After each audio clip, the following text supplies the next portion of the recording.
Shabbat Shalom. Welcome to Thought for Shabbat. So glad you're here.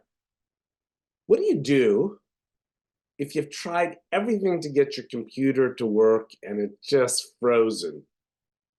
Can't even get the power button to work. Same thing with the TV.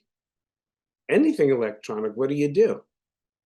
You unplug it for a few minutes, and then you plug it back in, and voila, it's recharged.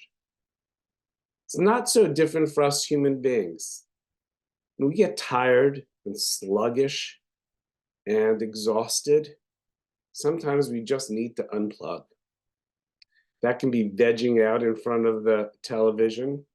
It could be exercising. It could be any number of things. But in Jewish parlance, we call it Shabbat.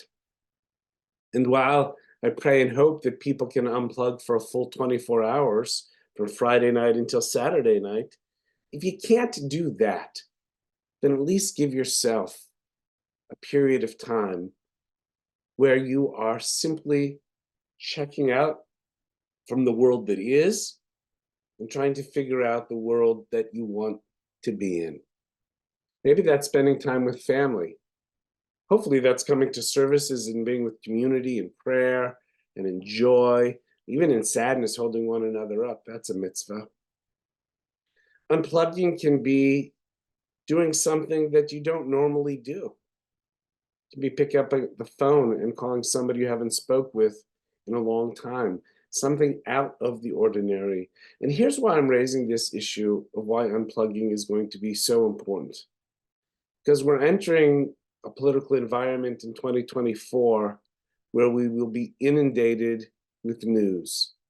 And news is important, and it's important to be informed.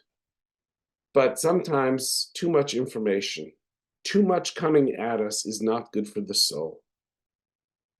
This is a lesson, sadly, we've learned since October 7th. The news is so overwhelmingly sad. The news is so heavy on our chests that it's okay to not keep updated of every nuance of things that are happening. It doesn't make you any less of a person or any less caring because you didn't check your feed for 2 hours or 8 hours or 10 hours.